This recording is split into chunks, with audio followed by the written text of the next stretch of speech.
The village of Varkolak had learned to live with fear the way other villages lived with poverty or plague, as an inescapable condition of existence.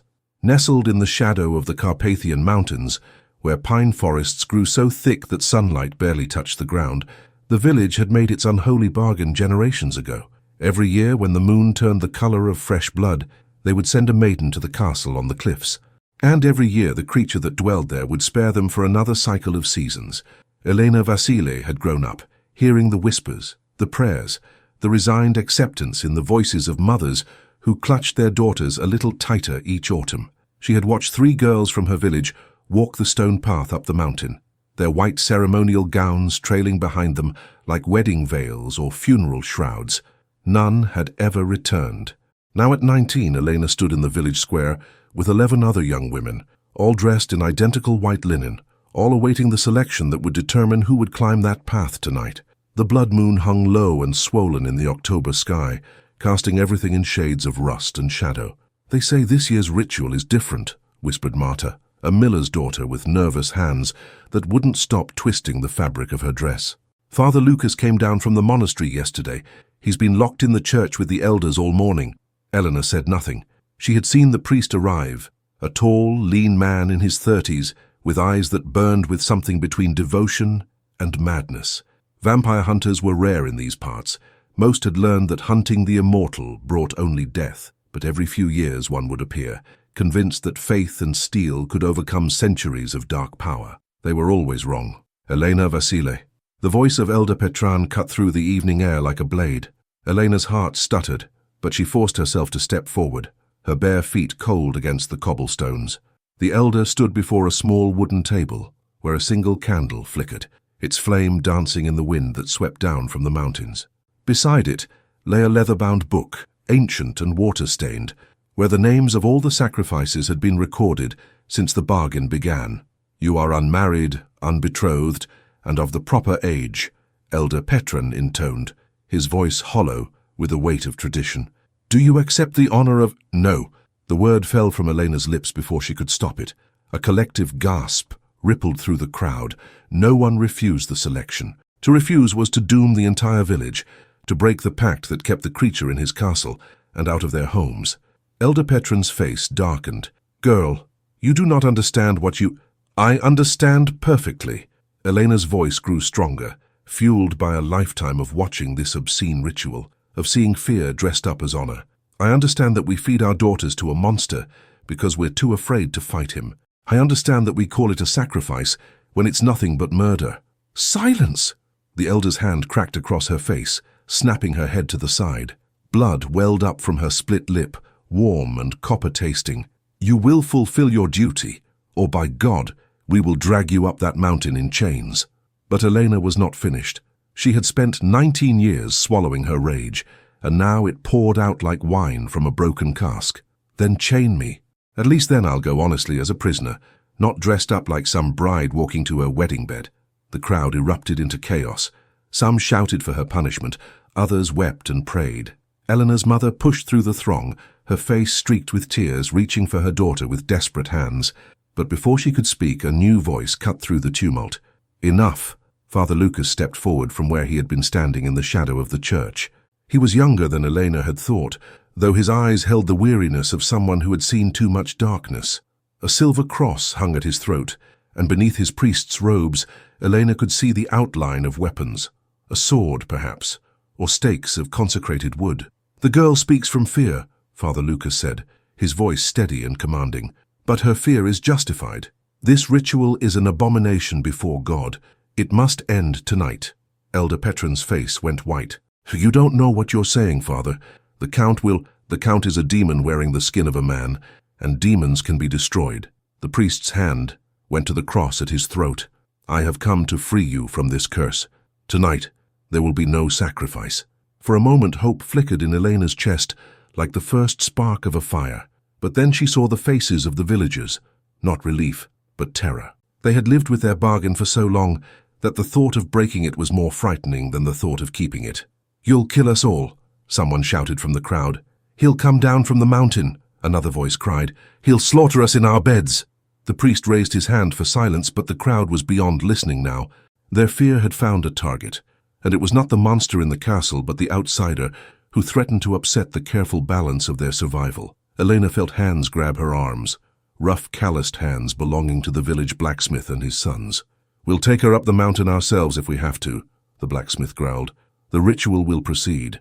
They began to drag her toward the edge of the village, toward the narrow path that wound up through the pine forest to the castle on the cliffs.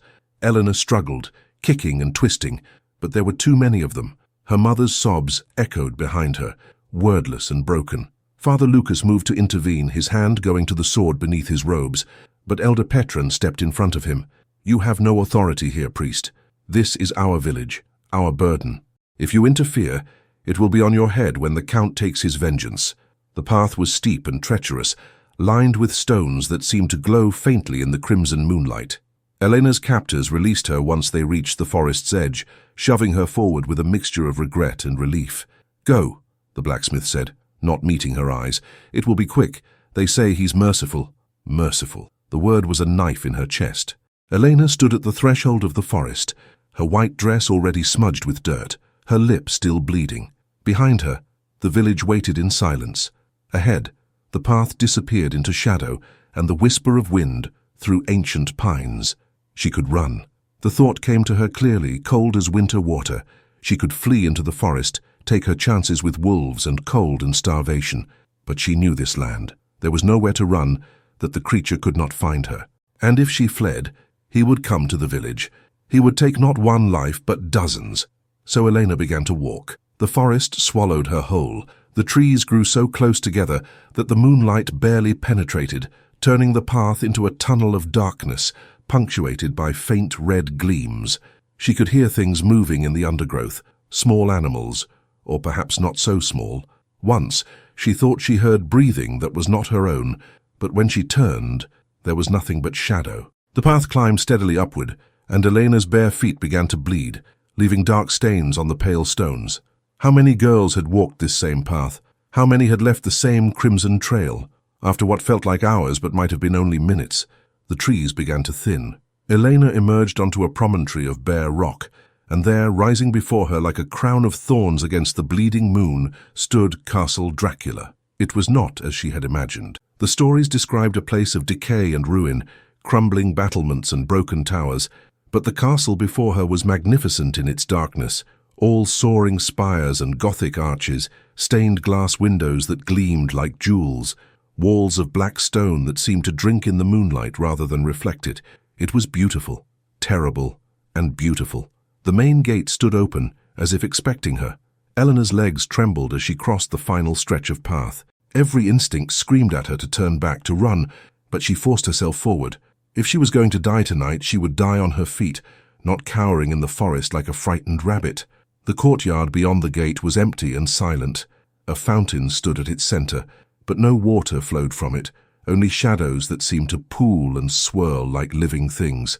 The windows of the castle blazed with candlelight, warm and inviting, a mockery of welcome. Elena stepped through the gate, and it swung shut behind her with a sound like a coffin closing. "So you've come." The voice was soft, barely more than a whisper, but it seemed to come from everywhere at once. Elena spun, searching for its source, but saw nothing, only shadows and stone, and the terrible red light of the blood moon. "I'm here," she called out, hating the tremor in her voice. "I'm here for the ritual. Show yourself, if you're so eager for blood." Laughter answered her. Low, rich, edged with something that might have been amusement or might have been sadness. "Eager? No, child. I have drunk blood for 4 centuries. One more frightened girl changes nothing. Then let me go." The words came out before Elena could stop them. "If it means nothing to you, let me return to the village. Let this end. The ritual must be completed. It is the bargain.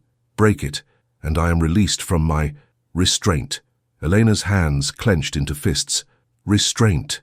You call this restraint? Taking innocent lives year after year? One life." The voice was closer now, though she still could not see its owner. "One life, in exchange for hundreds spared. Your village understands mathematics, even if they do not understand mercy. There's no mercy in murder. And there's no mercy in this world, child, only bargains and blood." Elena's eyes had adjusted to the darkness now, and she caught movement at the edge of her vision. A figure standing in the shadow of a stone archway, tall and still as a statue. As she watched, he stepped forward into a shaft of moonlight. The stories had not prepared her. She had expected a monster, twisted and ancient with yellowed fangs and eyes like burning coals. But the man before her was young, or seemed so. He might have been 30, with pale skin that seemed to glow faintly in the darkness, and hair as black as the space between stars. He wore clothing from another era, a long coat of dark velvet, a shirt of fine linen open at the throat. His face was beautiful in the way that winter is beautiful, cold, perfect, and utterly without mercy, but it was his eyes that made her breath catch. They were dark, almost black, but in their depths she saw something that looked almost like weariness. The eyes of someone who had lived too long and seen too much. "You are afraid," he said, and it was not a question. "I'm terrified," Elena admitted. There seemed no point in lying. "But I'm here." He moved closer, and Elena fought the urge to step back. He moved like smoke, like shadow, with a grace that no living thing possessed. When he was close enough that she could feel the cold radiating from his skin, he stopped. "You are different from the others," he said, studying her face with an intensity that made her feel naked. "They come weeping, or praying, or numb with fear. But you," he tilted his head, "you come with anger. How refreshing. Will it hurt?" The question escaped her before she could stop it. For the first time, something that might have been emotion flickered across his face. "No," he said quietly. "I am not needlessly cruel. It will be quick." Elena's heart hammered against her ribs. This was it. This was the moment she would die. She closed her eyes, waiting for the bite, the pain, the darkness. But then another thought struck her, sharp and desperate and utterly mad. She opened her eyes and looked up at the creature before her, this ancient thing that called itself a count, but was nothing more than a predator in gentleman's clothing. And she remembered the old stories, the ones the grandmothers told in whispers when the men were not listening. The rules and rituals that governed the dark things, the ways to escape a fairy bargain, to confound a devil's contract.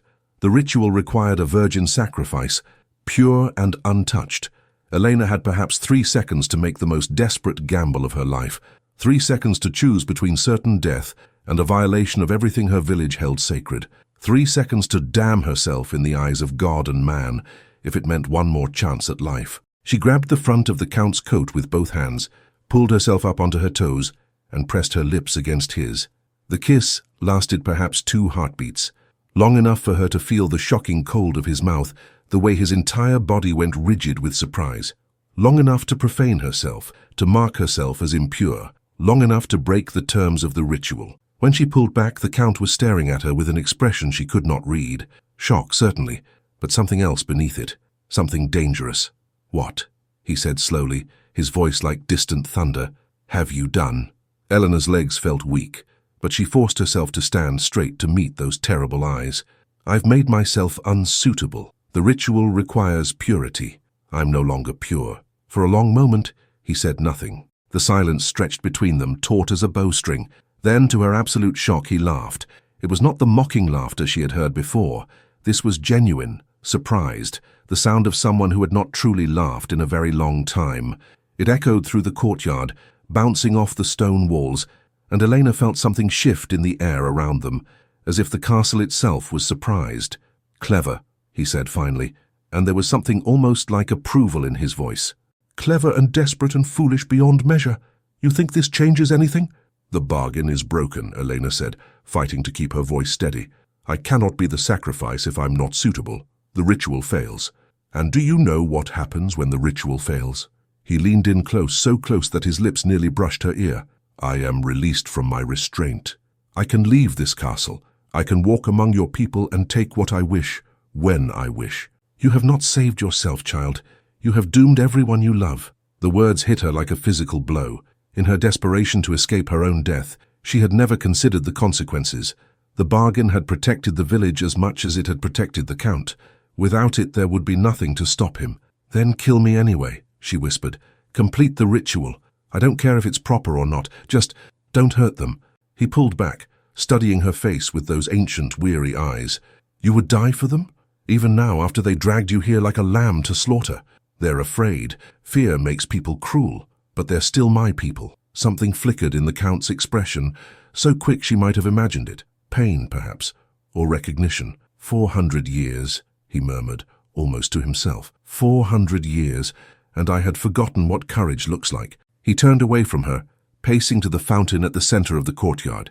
When he spoke again, his voice was different, softer, almost human. I will offer you a bargain of my own. You will stay here, in the castle, for one turning of the moon, 30 days. If at the end of that time you still wish to die, I will grant you a quick end and return to the old ritual. Your village will be safe. Elena's mind reeled. And if I refuse? Then I will go to Varcolac tonight and paint its streets red with the blood of everyone you have ever known. He turned back to face her, and his eyes held no mercy now. Choose quickly. My patience is not infinite. It was not a choice at all. I'll stay. He nodded, as if he had expected nothing else. You will have a room in the east wing. You will not be harmed, nor will you be imprisoned. You may go where you wish within the castle, though I would advise you not to explore the dungeons or the North Tower. Some doors are locked for a reason. And you? Elena asked. Where will you be? I will be here. He gestured vaguely to the vastness of the castle around them. This has been my prison for longer than you can imagine. I know every stone, every shadow. There is nowhere you can go that I cannot find you, should I wish. He began to walk toward the main entrance of the castle, clearly expecting her to follow.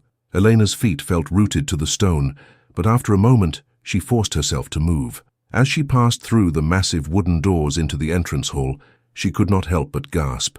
The interior of the castle was as magnificent as its exterior, all soaring ceilings and ornate chandeliers, tapestries that must have been ancient even before her grandparents were born.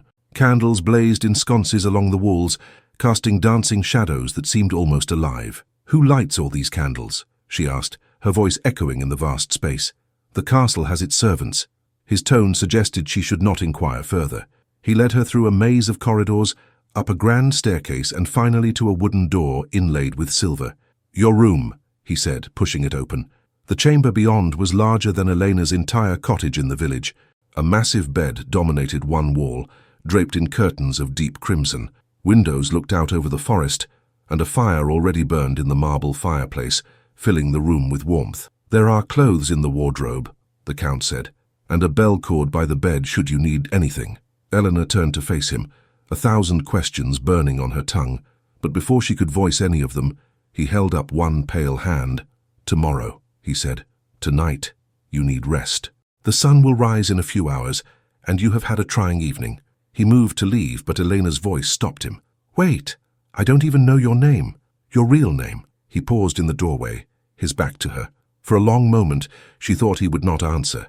Then, so quietly she almost missed it, he spoke. Dracula, my name is Dracula. And then he was gone, the door closing softly behind him, leaving Elena alone in a room that was beautiful and terrible and utterly foreign. She walked to the window and looked out at the forest below, at the distant lights of Varcolac far down the mountain.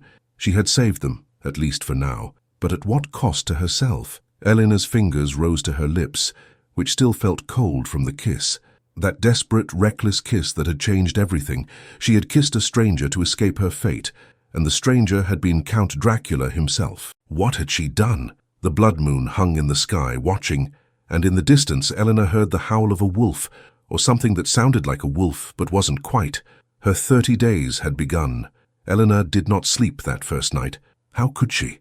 Every sound was magnified in the vast silence of the castle, the creak of settling stone, the whisper of wind through corridors, the distant sound of something that might have been footsteps, or might have been her imagination.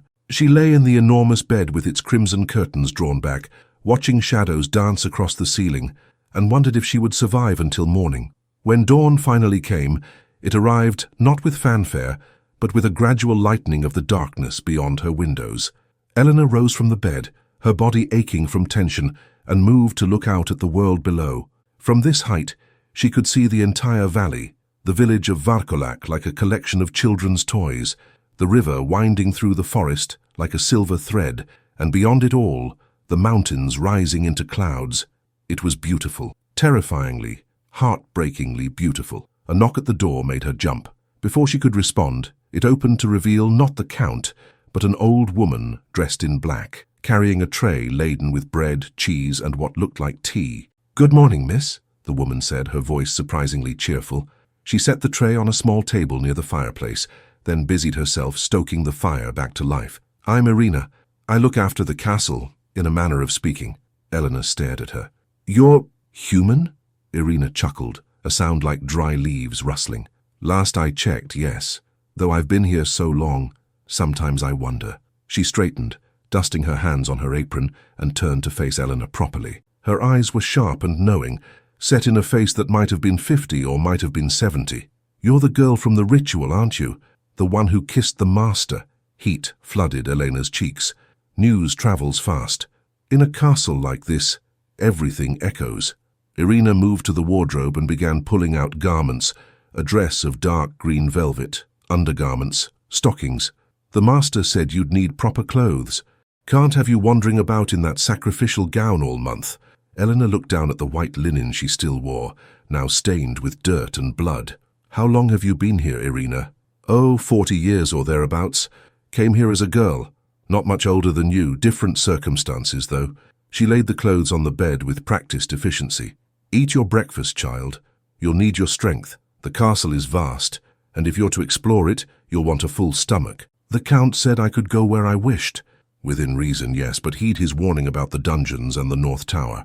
There are things in this castle that are best left undisturbed. Elena moved toward the door, then paused. He's not as terrible as the stories make him out to be, you know. The master. He's just old, and the old carry burdens the young cannot understand. Before Elena could ask what she meant, Elena was gone, the door clicking shut behind her. Elena ate mechanically, barely tasting the food, her mind churning with questions. How could a human woman live here for 40 years? What could possibly compel someone to serve a creature like Dracula? And what had Elena meant about him not being terrible? The Count had threatened to slaughter her entire village.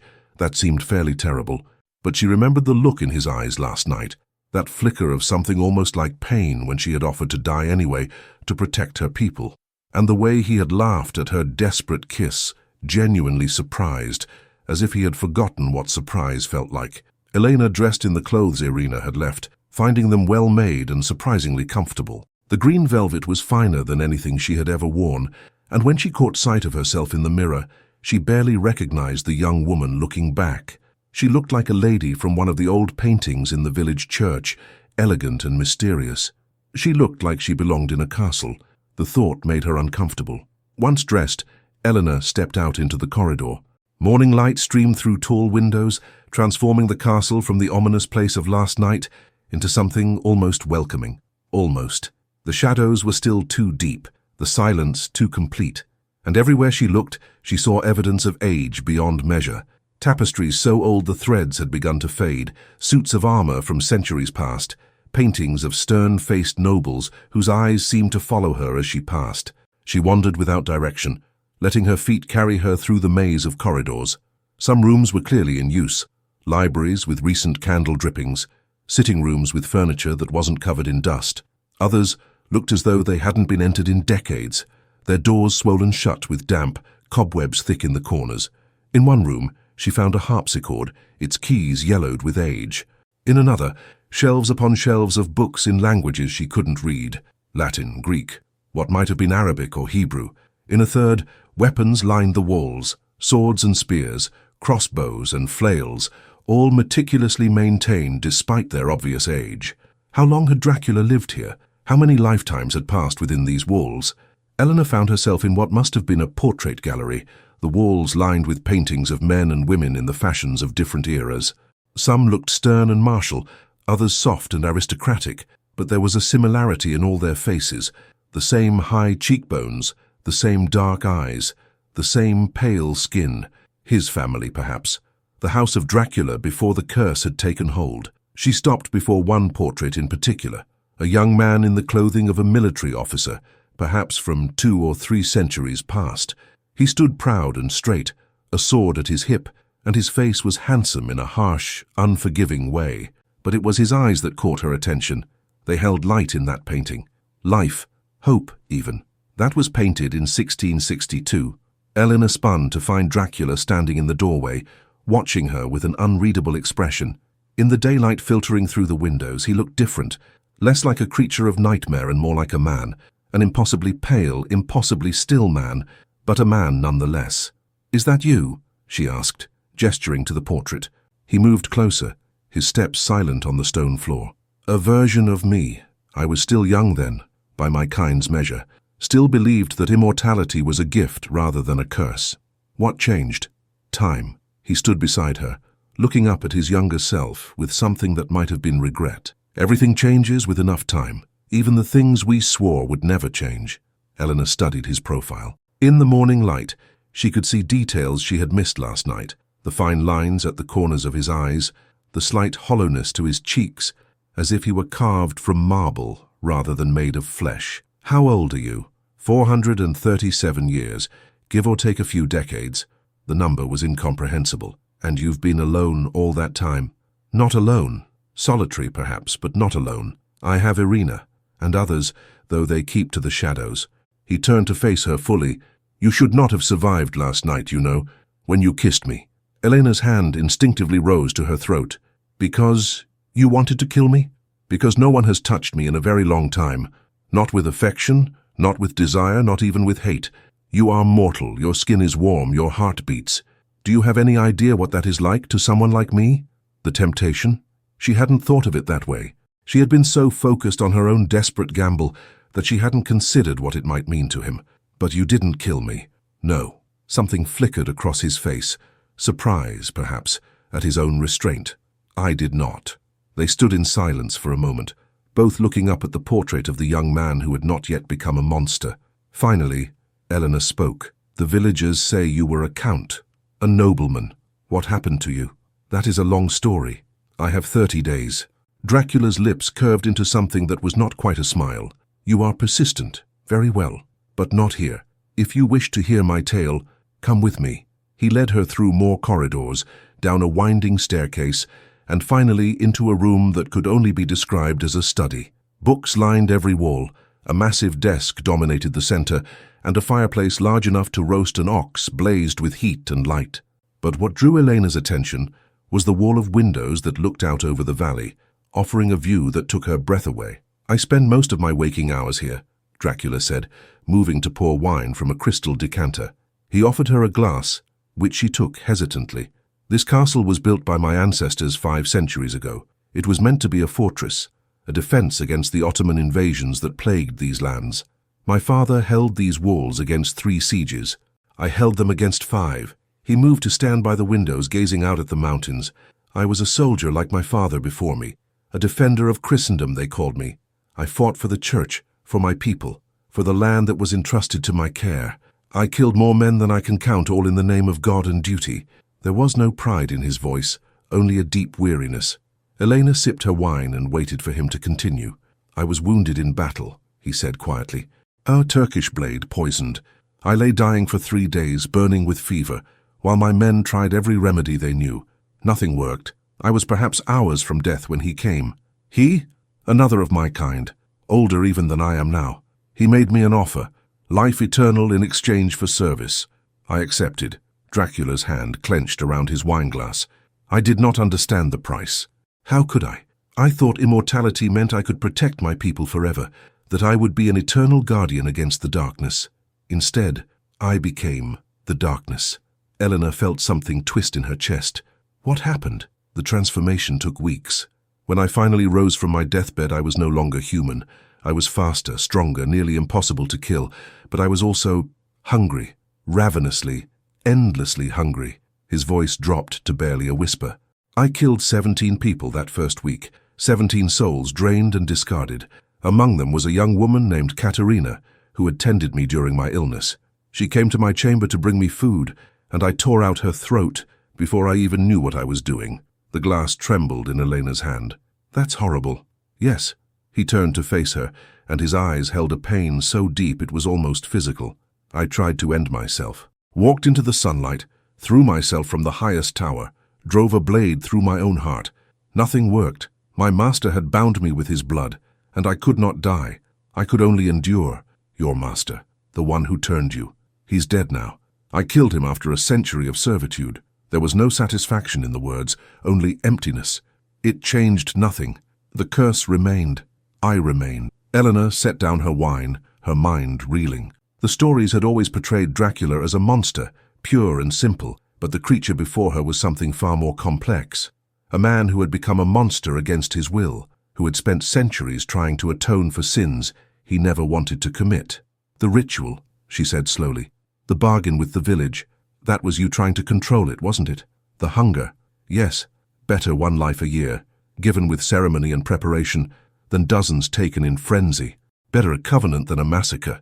He moved closer, and Elena fought the urge to step back. "But you broke the covenant, and now I must discover if I still possess the control I thought I had earned. Is that why you asked me to stay, to test yourself?" "Partly." His gaze held hers, intense and searching. "And partly because you interest me. In 4 centuries, no one has ever done what you did. No one has ever been brave enough, or foolish enough, to defy me with such creativity." Heat crept up Elena's neck at the memory of the kiss. "I was desperate." "Desperation reveals our true nature, and your nature, Elena Vasile, is stronger than you know." He turned away, moving back to his desk. "You are free to explore the castle as you wish, but remember my warning. The dungeons and the North Tower are forbidden. There are things sealed in those places that must remain sealed." "What things?" "Remnants of my attempts to break the curse, experiments that went poorly." His expression darkened. "Promise me you will not seek them out." Elena thought of the weapons she had seen, the dust-covered rooms, the sense of age and loss that permeated every stone. "I promise." "Good." He picked up a book from his desk, clearly dismissing her. "Irina will bring you lunch at midday, for now I have work to attend to." Elena hesitated, wanting to ask more questions, but the set of his shoulders told her the conversation was over. She left the study and found herself once again wandering the corridors, her mind churning with everything she had learned. Dracula had been a man once, a soldier, a nobleman, a defender of his people. He had become a monster not through choice but through desperation, and he had spent 400 years trying to contain the darkness that had consumed him. Did that make him less guilty of the lives he had taken? Elena didn't know, but it made him more complicated than the simple devil the villagers believed him to be. She found herself in the library she had passed earlier, and this time she entered, drawn by the sheer number of volumes. Some were in Romanian, and she pulled one down, a history of the region written in a careful hand. She settled into a chair by the window and began to read. Hours passed. Helena lost herself in the words, learning about the wars that had ravaged these mountains, the noble houses that had risen and fallen, the slow march of centuries. When Irina appeared with a tray of food, Elena was startled to realize the sun had moved halfway across the sky. "Finding interesting reading?" Irina asked, setting the tray down with a knowing smile. "Very. How much of this is true?" Elena gestured to the book. "More than you'd think. The master has an excellent memory for history. He lived through most of what's written in these books." Irina paused, studying Elena's face. "You spoke with him this morning. It wasn't a question. He told me how he became what he is." "Ah."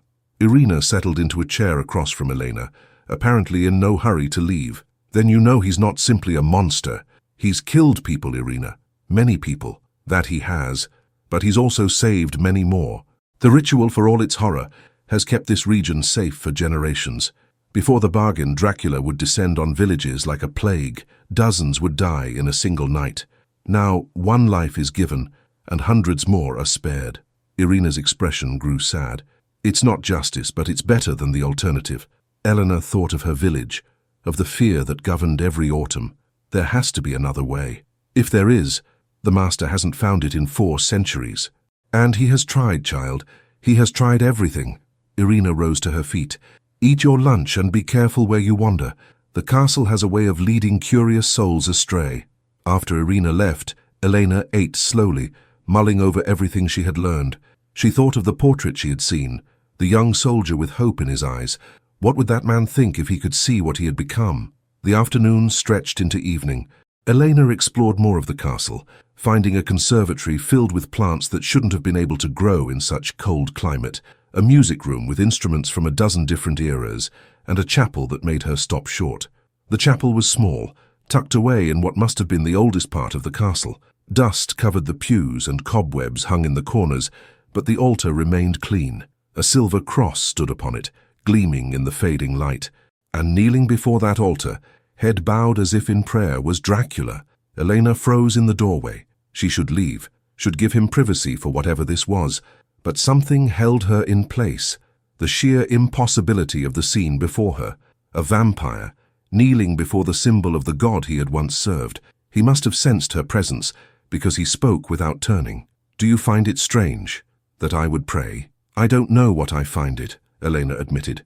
"The priests say creatures like you are damned, that you have no souls left to save. Perhaps they're right." He rose to his feet, finally turning to face her. In the dim light of the chapel, he looked almost human. Almost. "But I cannot shake the habits of mortality. 4 centuries later, and I still come here when the weight of what I am becomes too much to bear. Does God listen? I don't know. But it helps to speak the words, even into silence." He moved toward her, and Elena noticed for the first time that he cast no reflection in the polished silver of the cross. "Your village priest came to the castle tonight, Father Lucas. I sent him away unharmed, but he was persistent." Elena's heart leapt. "Is he trying to rescue me?" "He is trying to kill me." Dracula's expression remained neutral. "It's admirable in its way. Foolish, but admirable. He believes he can save your soul by destroying me. He does not understand that souls are not so easily saved. Will you hurt him?" "Not unless he forces my hand. I have no desire to kill men of God. It serves no purpose and brings me no peace." He stepped past her, into the corridor. "Come, it's nearly time for dinner." Dinner was served in a formal dining room at a table that could have seated 20.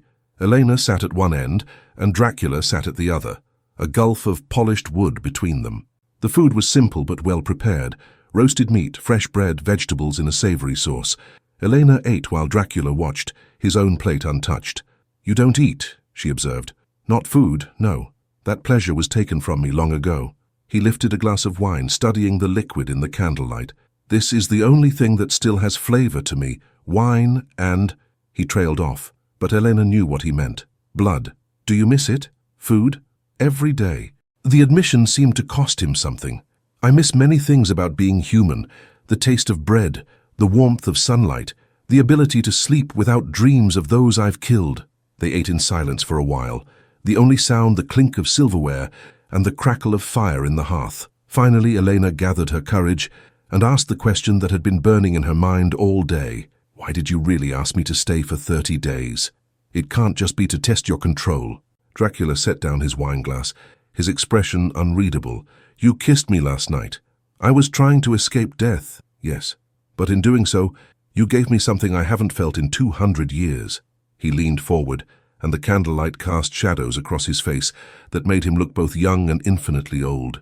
"You made me feel surprised, interested, alive. Do you have any idea how rare that is for someone like me? How precious?" Elena's breath caught. "I don't understand." "Immortality is a cage, Elena. Every day is the same. Every century bleeds into the next. I have read every book in my library a dozen times.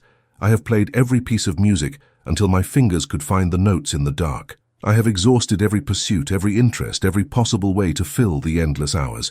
And then you arrived, with your desperate courage and your defiant kiss, and for the first time in longer than I can remember, I didn't know what would happen next."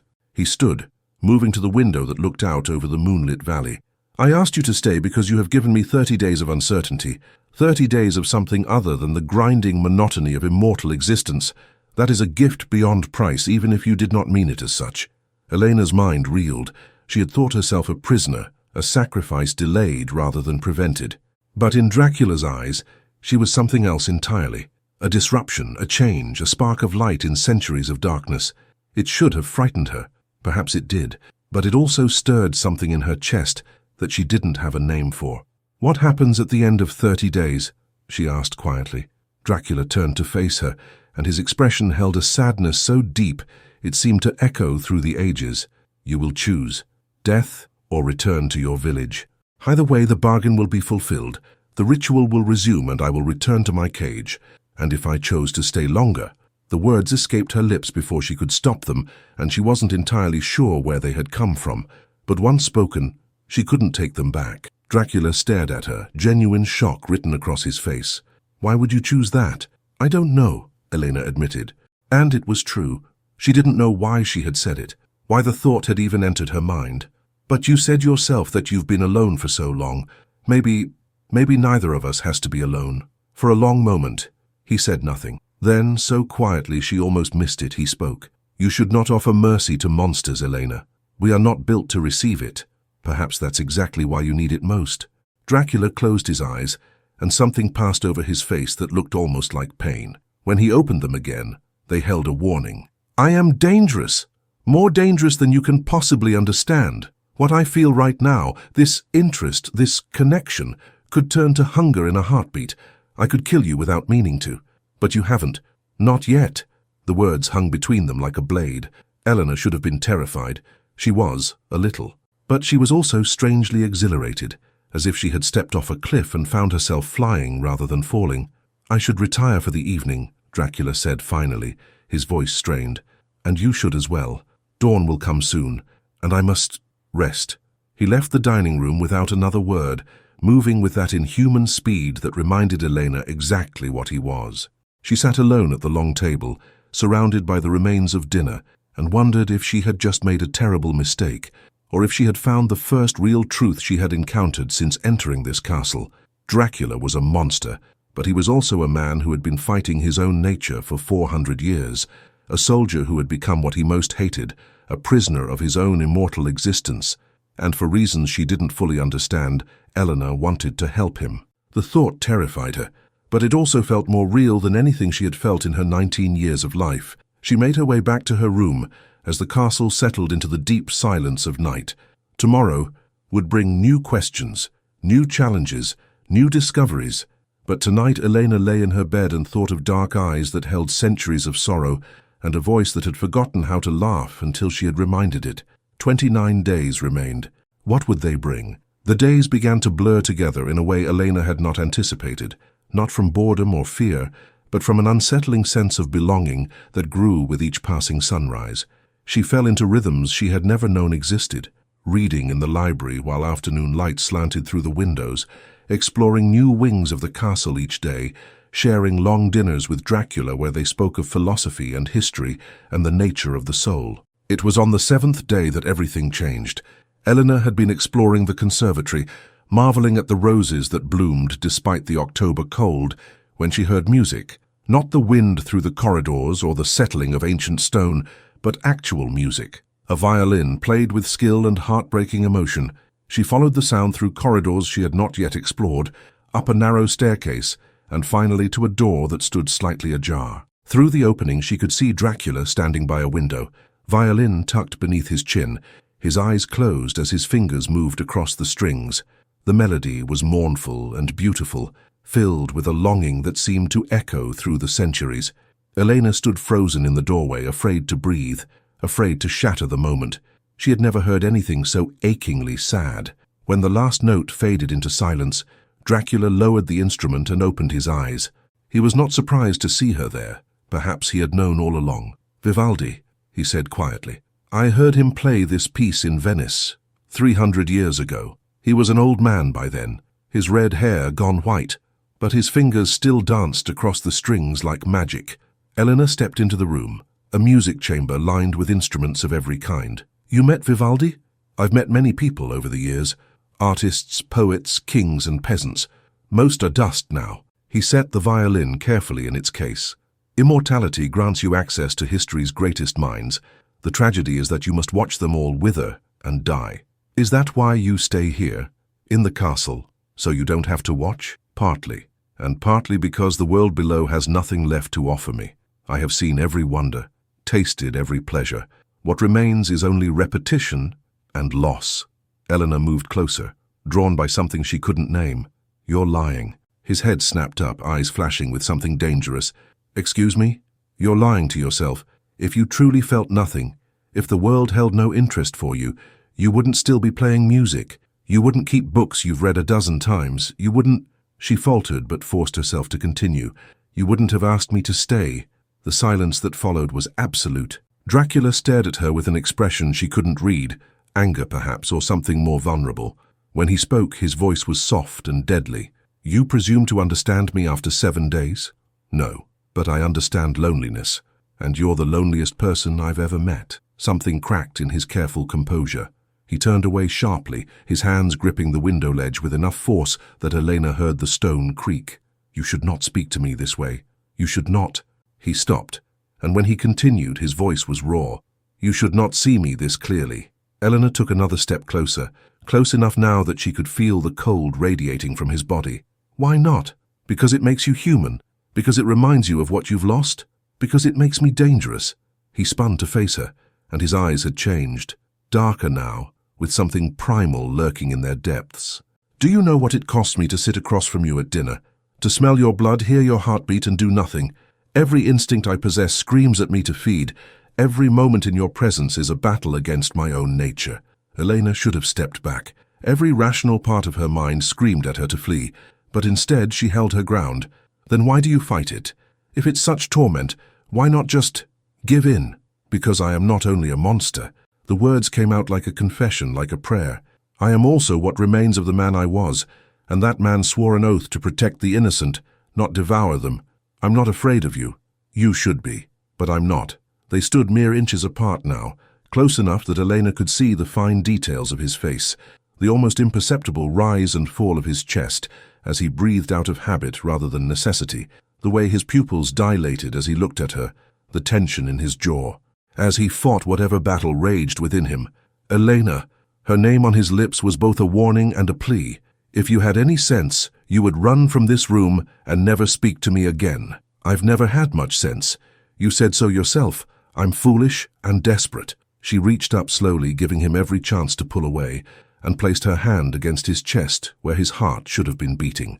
But I also know that you won't hurt me. Because you've had 7 days to do so and you haven't.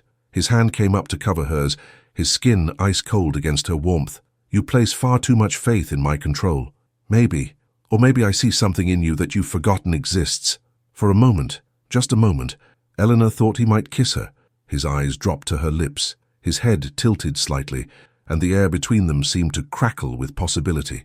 But then he stepped back sharply, breaking the contact, his expression shuddering. I need to hunt, he said, his voice carefully controlled once more. There are wolves in the forest. They will suffice. You should return to your room.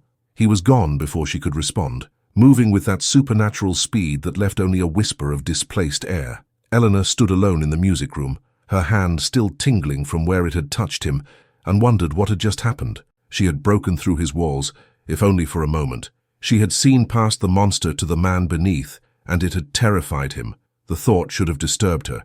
Instead, it only made her more determined. That night, Elena couldn't sleep. She lay in bed, staring at the ceiling, replaying every word of their conversation. She thought of his hands on the violin, the emotion he had poured into the music. She thought of the way he had looked at her, as if she were both his salvation and his damnation.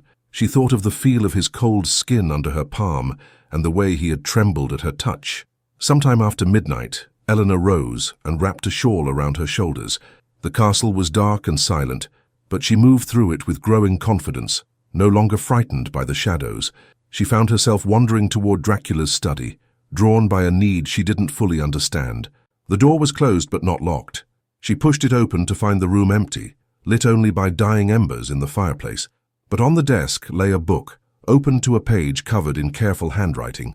Elena knew she shouldn't read it. This was clearly private. But curiosity overcame discretion. It was a journal, Dracula's journal, written in Romanian. The entry was dated just hours ago. She sees too much. After centuries of isolation, of carefully maintained distance, this mortal girl strips away my defenses with nothing more than words and unflinching eyes. She should not affect me this way. She is food, a temporary disruption, nothing more. And yet, when she touched me today, I felt something I thought long dead. Not hunger, though that is always present. Something else, something warm and terrible, and dangerously close to hope. I am 437 years old. I have outlived empires and religions. I have seen the birth and death of entire civilizations, and yet this 19-year-old peasant girl makes me feel like the young soldier I once was, uncertain and yearning and desperately, foolishly alive. This is dangerous, for both of us. Elena's hands trembled as she read the words. She should not be reading this. It was an invasion of privacy, a betrayal of trust, but she couldn't look away. Finding anything interesting, she jumped, spinning to find Dracula standing in the doorway. His expression was unreadable, but his eyes held something that might have been resignation. I'm sorry, Elena said quickly, setting the journal down. I shouldn't have. No, you shouldn't have. He moved into the room, his movements controlled and deliberate. But then, You seem to specialize in doing things you shouldn't." Elena braced herself for anger, but it never came. Instead, Dracula simply moved to the fireplace and began to stoke the dying fire back to life. "Did you find what you were looking for?" "I wasn't looking for anything. I couldn't sleep." "Neither could I." He straightened, watching flames catch and spread across the new wood. "The hunt was unsuccessful. The wolves are too easy, too mindless. They satisfy the body but leave the mind restless." "What would satisfy your mind?" He turned to look at her, and in the firelight his face looked almost human. "Conversation, music, the presence of someone who sees me as more than a monster." A pause. "You." The admission hung between them, raw and honest. Elena's heart hammered against her ribs. "Then talk to me. Play music for me. Stop pushing me away when I'm trying to understand you. Understanding me is dangerous. Everything about this situation is dangerous." Elena moved closer, emboldened by the darkness and the intimacy of the late hour. "But I'm here and I'm not leaving for another 23 days. You can spend that time hiding from me, or you can spend it being honest." Dracula studied her for a long moment, his expression shifting through emotions too quick to name. Finally he nodded slowly. "Very well, honesty. What do you want to know?" "Everything," Elena said. "Tell me about your life before this. Tell me about the man you were." He was silent for so long that she thought he might refuse. Then he moved to one of the chairs by the fire and gestured for her to take the other. When they were both seated, he began to speak. "I was born in 1431, the second son of a minor nobleman. My older brother was meant to inherit the title and lands. I was meant for the church or the military. I chose the latter." His eyes grew distant, looking at something only he could see. "I was good at it. War, I mean. I had a talent for strategy, for leadership. By the time I was 25, I commanded my own regiment." "Did you enjoy it, the fighting?" "No one enjoys war, Elena. But I believed in what I was fighting for, the defense of Christendom, the protection of my people. The Ottomans were pushing deeper into Europe every year. Someone had to stand against them." He paused. "I met a woman during those years. Her name was Elisabetta, the daughter of a merchant in Brasov. She had dark hair and darker eyes, and a laugh that made even the bleakest days bearable." Elena felt an unexpected pang at the affection in his voice. "You loved her." "I did. We were to be married after the war ended, but the war never ended, and I—" He stopped, his hands clenching. "I died. Or I would have died if not for the intervention of the creature who turned me." "What happened to her?" "Elisabetta? I don't know. When I rose as this, I could not return to her. How could I? I was a monster, an abomination. The man she loved was dead, replaced by something that wore his face and craved her blood." His voice broke slightly. "I hope she married someone else. I hope she lived a long and happy life. I hope she forgot me." Elena's throat tightened with unshed tears. "I'm sorry." "Don't be. It was 400 years ago. The pain has long since dulled," but the look in his eyes suggested otherwise. They sat in silence for a while, watching the fire burn. Finally, Elena spoke again. "Father Lucas came to the castle tonight. While you were hunting, Irina turned him away, but he said he would find a way to save me." Dracula's expression darkened. "The priest is persistent and dangerous. Men of faith who believe they're on a holy mission are capable of great destruction. He's just trying to help." "Is he? Or is he trying to prove himself worthy of God's love by slaying the monster?" Dracula leaned forward, his eyes intense. "I know his kind, Elena. I was his kind once. I fought and killed in the name of righteousness, convinced that God was on my side. But God is silent, and the killing goes on. You don't believe in God anymore." "I don't know what I believe. If God exists, then he made me what I am or allowed it to happen, which amounts to the same thing. If he doesn't exist, then there is no salvation, no damnation, only this." He gestured to himself, to the castle around them. "An eternity of hunger and solitude." Elena wanted to offer comfort, but what comfort could she possibly give to someone who had suffered for 4 centuries? Instead, she asked, "Have you ever tried to turn someone else, to make another like you, so you wouldn't be alone?" "Once." The word was heavy with regret. "About a century ago. A young man, dying from consumption. He begged me to save him. I thought perhaps if I could give someone else the same choice I was never given, if I could create a companion who understood what this existence meant, then perhaps I could bear it better." What happened? The transformation went wrong. Something in his blood, perhaps, or his will. He became something worse than I am. Mindless, ravenous, unable to control himself. I had to destroy him before he could hurt anyone. Dracula's voice was flat, emotionless, but Elena heard the pain beneath. I sealed him in the North Tower and let him starve. It took months. His screams still haunt me. Elena remembered his warning about the North Tower and suddenly understood. That's why no one is allowed there. That and other failures. I have tried for centuries to find a cure, a way to reverse what I am. Every attempt has ended in death or worse. He looked at her directly. That is why I asked you to promise not to explore those places. Not because I fear you'll escape, but because I fear what you'll find. The weight of his loneliness, his centuries of failed hope, pressed down on Elena like a physical thing. She stood and moved to his chair, kneeling beside it so she could look up into his face. You're not alone anymore. Not for the next 23 days, at least. His hand came up to cup her cheek, his touch cold but gentle. 23 days is nothing compared to eternity. Then make them count. Elena leaned into his touch without thinking. Stop treating them like borrowed time and start treating them like a gift. You are dangerously optimistic, and you're dangerously melancholic. She smiled slightly. Maybe we balance each other out. Dracula stared at her for a long moment, his expression unreadable. Then, so quietly she almost missed it, he whispered, I have not felt hope in 200 years. You are teaching me to feel it again. I'm not certain whether to thank you or curse you for it. Thank me, Elena suggested. Curses are overdone in this castle. To her surprise, he laughed, a genuine sound that seemed to startle even him. You are remarkable, Elena Vasile. Utterly remarkable. They stayed like that for a while, her kneeling beside his chair, his hand on her cheek, the fire casting dancing shadows on the walls. And for the first time since entering the castle, Elena felt something that wasn't fear or caution or determination. She felt peace.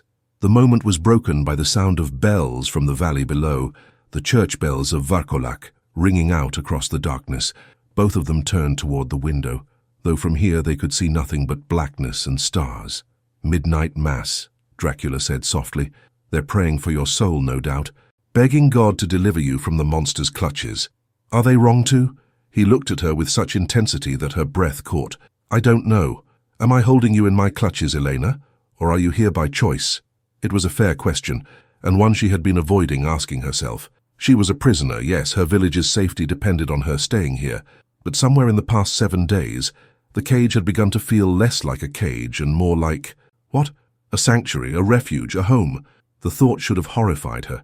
Instead, it settled over her like a warm cloak. By choice, she said finally. I'm here by choice. Dracula closed his eyes, as if her words had wounded him.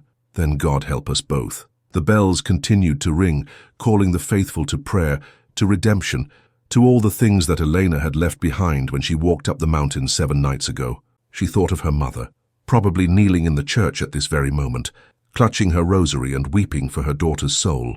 Would her mother understand if she knew the truth? That Elena had found something in this castle that she had never found in the village. Someone who saw her not as a sacrifice or a daughter or a potential bride, but simply as herself. Someone who valued her mind, her courage, her defiant spirit. Someone who needed her.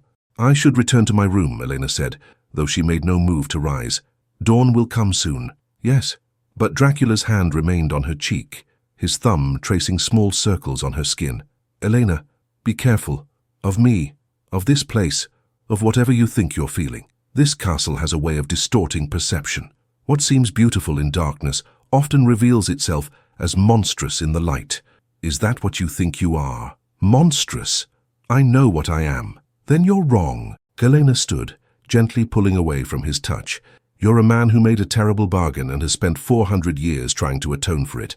That's not monstrous. That's tragic. She left the study before he could respond, her heart pounding as she made her way through the dark corridors to her room.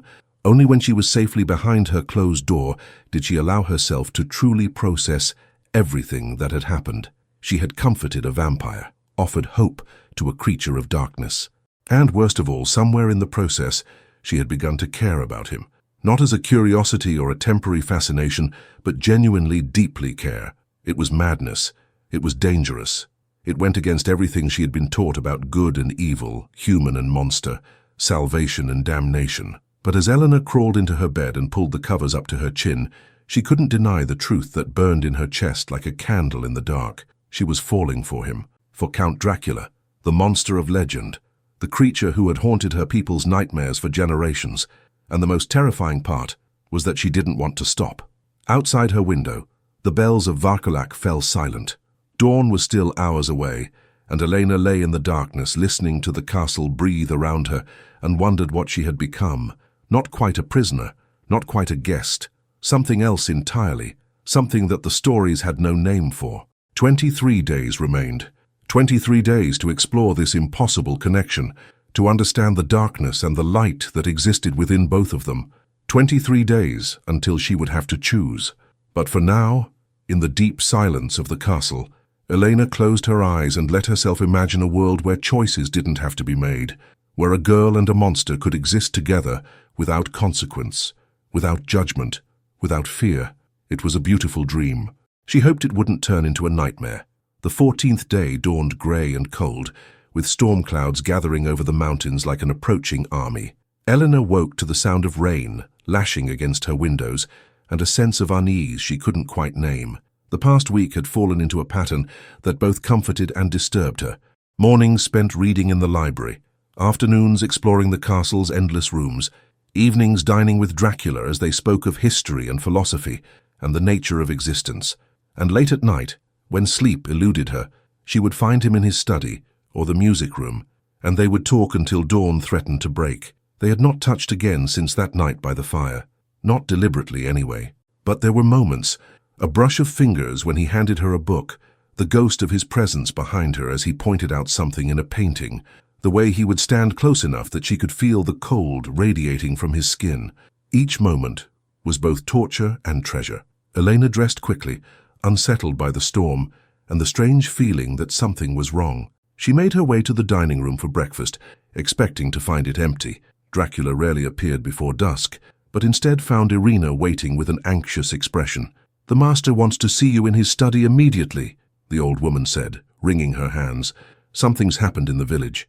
Elena's heart clenched. "What? Is it my mother? Is someone hurt?" "I don't know the details, child, but he seemed troubled."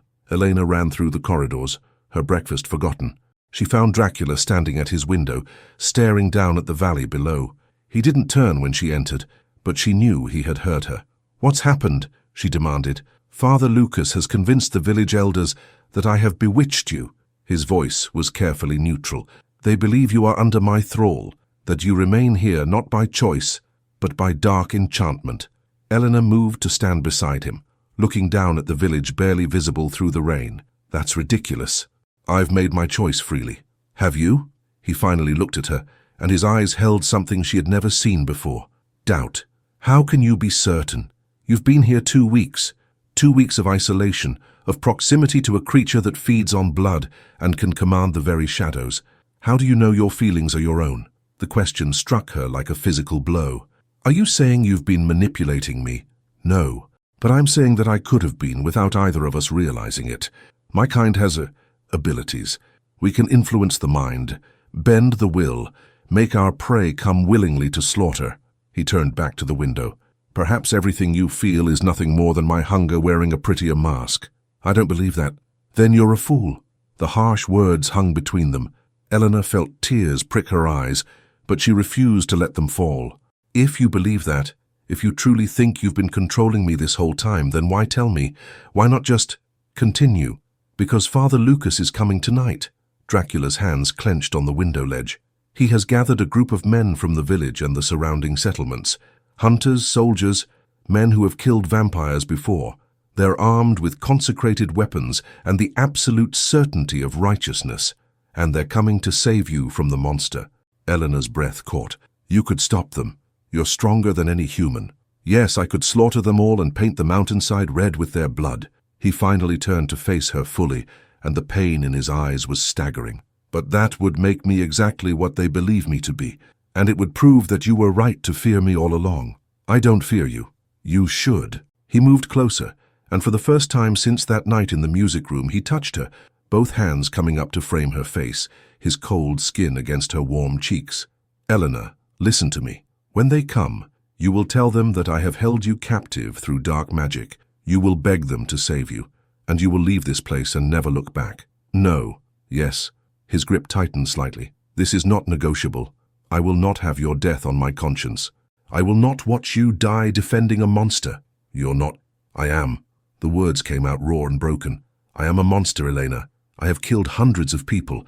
I have drunk the blood of innocents and felt pleasure in their dying gasps. The fact that I feel remorse now does not undo what I have done.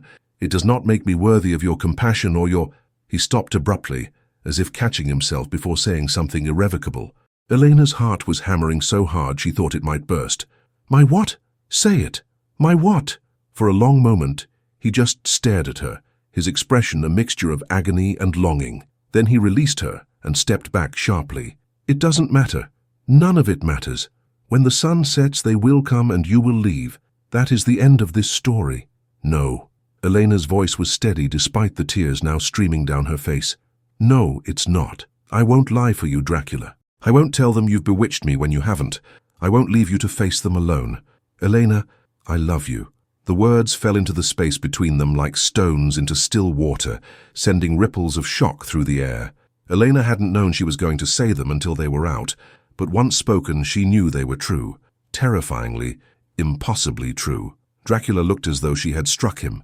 No, no, you don't. You can't. But I do. Elena moved toward him, driven by a courage she didn't know she possessed. I love you. Not the legend, not the monster, not the Count. You, the man who plays Vivaldi in the darkness and keeps a journal where he writes about hope. The man who has spent 400 years trying to atone for sins he never chose to commit. The man who touches me like I'm made of glass because he's terrified of breaking me. Stop. His voice was barely a whisper. Please, stop. Why? Because it hurts, because it makes this real. Elena reached for his hand, and when he didn't pull away, she laced her fingers through his. I've spent 2 weeks getting to know you, the real you, and I've seen enough to know that what I feel isn't enchantment or manipulation, it's choice. My choice. Dracula stared at their joined hands, as if seeing a miracle. I cannot love you back. I'm not capable of... You're lying. Elena squeezed his hand gently.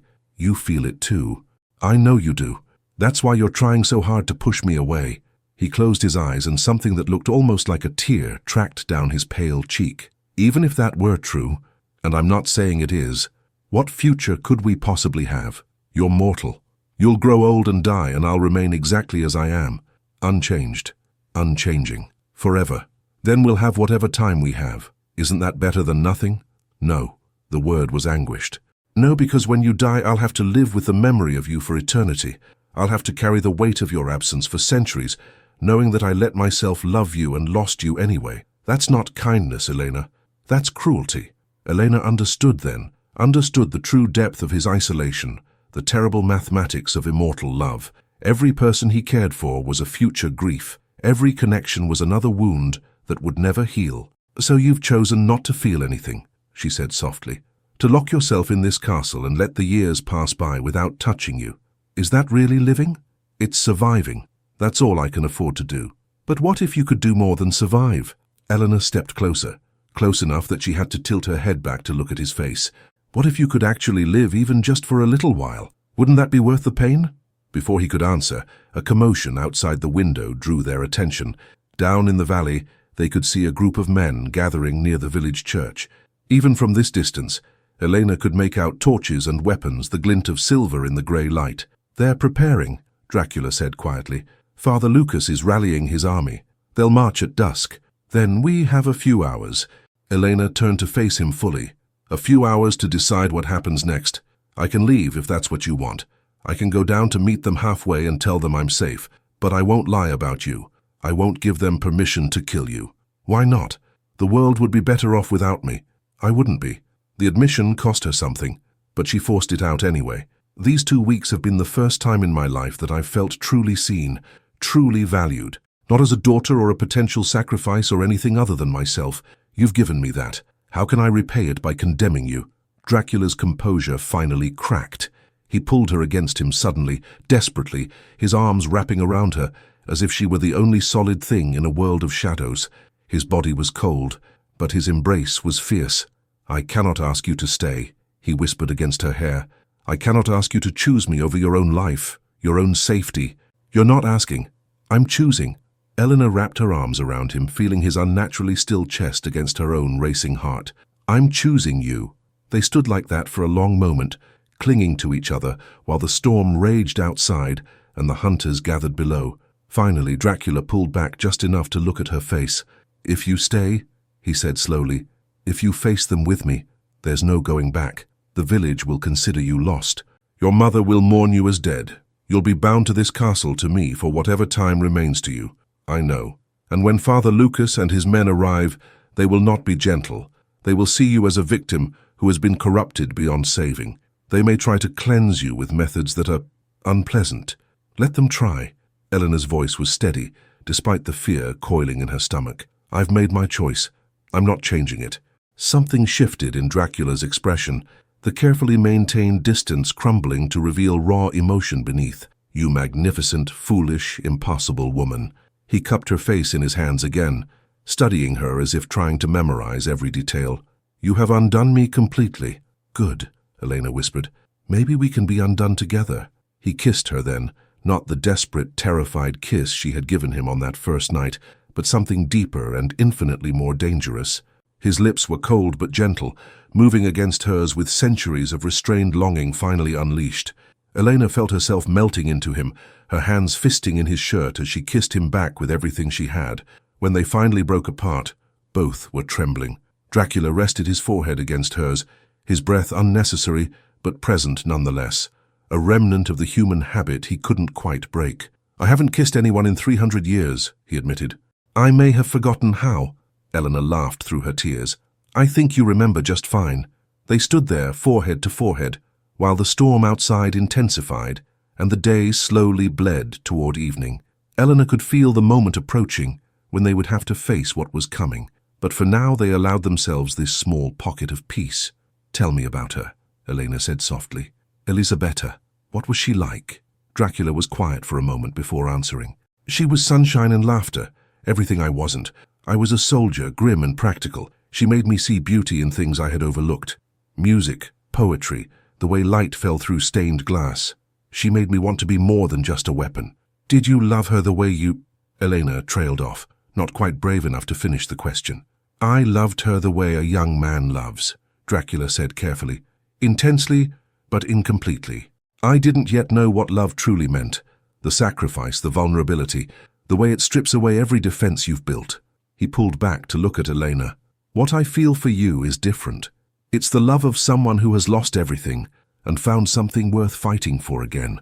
That's both more precious and more terrifying. Are you saying you love me?" "I'm saying that if I were still capable of love, it would be you." He touched her cheek gently. "But I don't know if what I feel is love or just the memory of it. I don't know if 400 years of death have left me with anything human enough to truly love." "I think you know the answer to that," Elena said. "You just don't want to admit it." Before he could respond, Irina burst into the study without knocking, her face pale with alarm. "Master, they're coming early. Father Lucas has convinced them not to wait for dark. They're on the mountain path now. At least 20 men, maybe more." Dracula's entire demeanor changed instantly. The vulnerability vanished, replaced by the cold efficiency of the soldier he had once been. "How far?" "Perhaps an hour at their pace. They're carrying heavy weapons." He nodded sharply, already moving. "Irina, take Elena to the East Tower. It's the most defensible position, and there are escape routes if needed." "No." Elena grabbed his arm. "I'm not hiding while you face them alone." "Elena, please, no. We face them together or not at all." Dracula looked at her for a long moment, clearly torn between protecting her and respecting her choice. Finally, he nodded. "Together then. But you'll stay behind me, and if I tell you to run, you run. Agreed?" "Agreed." They moved quickly through the castle, Dracula issuing instructions to Irina about securing certain rooms and preparing defenses. Elena followed, her heart hammering but her resolve unwavering. She had made her choice. Now she would live or die, with the consequences. They took up position in the great hall, the massive entry chamber, where Elena had first seen Dracula on the night of the ritual. It was the most logical place for a confrontation, large enough that the hunters wouldn't feel trapped, but with high ceilings and shadows that would give Dracula advantages if fighting became necessary. "I will not kill them if I can avoid it," Dracula said as they waited. "Father Lucas is misguided, but he believes he's acting righteously. I've ended enough lives in the name of righteousness. I won't add more to the tally unless they force my hand." "What if they don't give you a choice?" Then I will do what I must to protect you." His voice was grim, "even if it damns me further." The sound of approaching footsteps echoed from outside, many footsteps accompanied by the clink of weapons and murmured prayers. The hunters had arrived. Dracula moved to stand before the great doors, and Elena positioned herself slightly behind him but still visible. She wanted Father Lucas to see her standing of her own free will, not cowering or enchanted, but present and choosing. The doors burst open with a crash, and Father Lucas strode in at the head of his small army. He looked different from the last time Elena had seen him, harder, more desperate, his eyes burning with the fervor of a man who had convinced himself he was God's chosen instrument. Behind him came villagers Elena recognized, the blacksmith, several farmers, young men she had known all her life. They all carried weapons, crossbows with silver bolts, swords that gleamed with consecrated oil, stakes of ashwood sharp enough to pierce stone. They had come to kill. "Elena Vasile!" Father Lucas's voice rang out across the hall. "By the grace of God and the authority of the Holy Church, I command you to step away from the demon." "No," Elena said clearly. "I'm here by choice, Father. Dracula hasn't hurt me."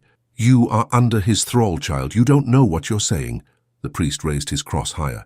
"Creature of darkness, release her from your enchantment, or we will destroy you and free her soul by force."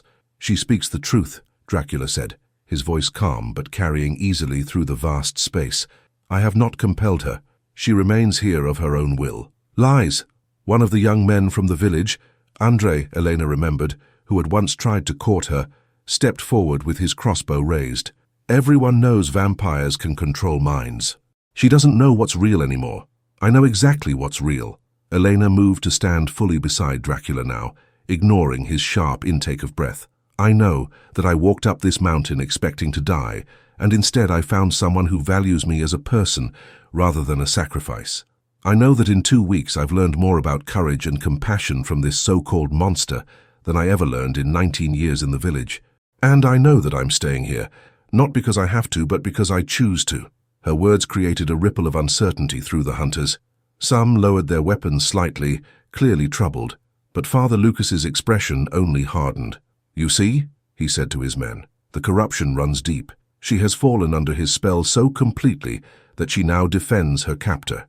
This is why we must act quickly, before her soul is lost entirely." "My soul is my own." Elena's voice rose with frustration. "Why can't you understand that? I'm not a child who needs saving. I'm a woman who has made a choice. A choice made under demonic influence is no choice at all." Father Lucas began to advance, his cross held before him like a weapon. The other hunters followed, forming a semicircle that slowly closed in on Dracula and Elena. Dracula remained perfectly still, but Elena could sense the tension coiling in him. He was preparing for violence even as he tried to avoid it. "Please," Elena tried one more time, "but please don't do this. No one needs to die today."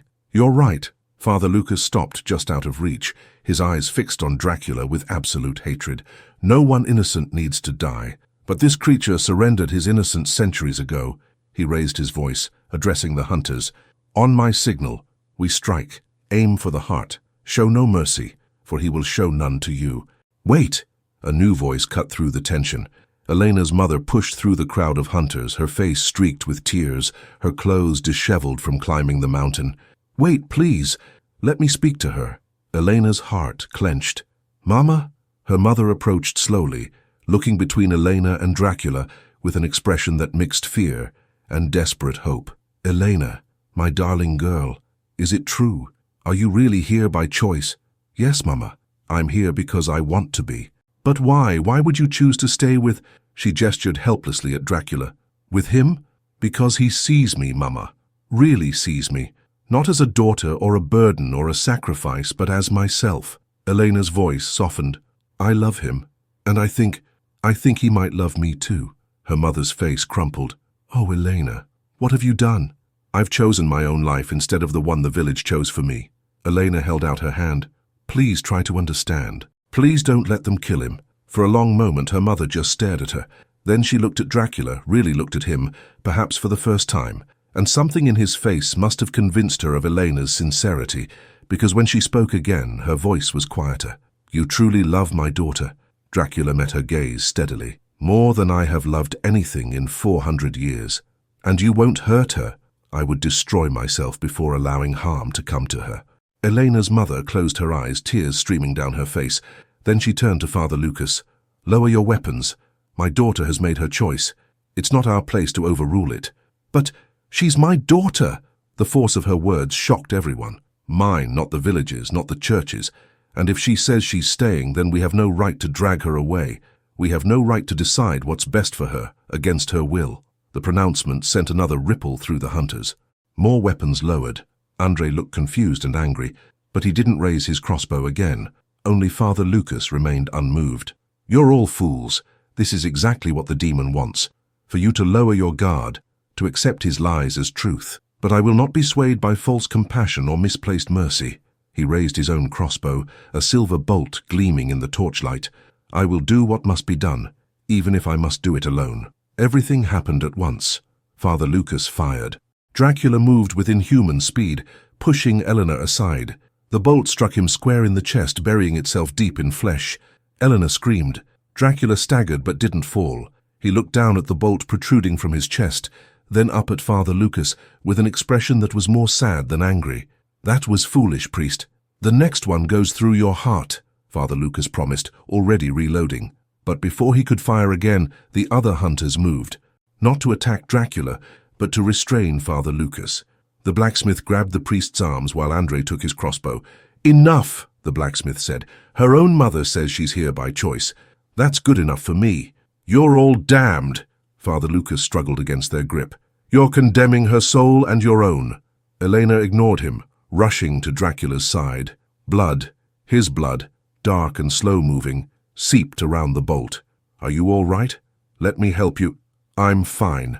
He gripped the bolt with both hands and pulled it out with a sickening sound. More blood flowed, but already the wound was beginning to close, flesh knitting back together with supernatural speed. "Silver hurts, but it can't kill me. Only wood through the heart or sunlight." He dropped the bolt to the stone floor, where it clattered and lay still, stained with his blood. The hunters stared in a mixture of horror and fascination. Elena's mother made the sign of the cross, but she didn't flee. "Take him back to the village," Dracula said, gesturing to Father Lucas. "Keep him there. If he returns to my castle, I will not show restraint a second time." "You should kill me," Father Lucas spat, still struggling. "That's what monsters do, they kill." "Yes," Dracula said quietly, "but today I choose not to be a monster." The hunters began to retreat, dragging the still protesting priest with them. Elena's mother lingered for a moment longer, looking at her daughter with an expression that held grief and understanding in equal measure. "Write to me," she said finally. "Let me know you're well. Let me know you're happy." "I will, Mama, I promise." Her mother nodded once, then turned and followed the others out into the storm.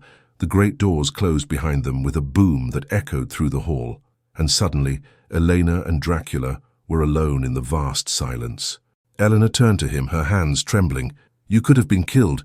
That bolt was inches from your heart." "I know." He touched the place where the wound had been, now healed to nothing but a faint scar. "But you were in danger.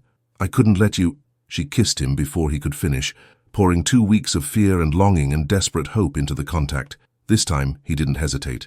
He pulled her close and kissed her back with an intensity that stole her breath, his cold hands cradling her face like something infinitely precious. When they finally broke apart, both were shaking. "You chose me," Dracula whispered, wonder clear in his voice. "Even knowing what I am, what I've done, you chose me. And you protected me," Elena whispered back, "even though it could have cost you everything. You chose me too." He rested his forehead against hers, and for a moment he looked not like an ancient vampire or a legendary count, but simply like a man who had found something he thought lost forever. "What now?" Elena asked. "Now?"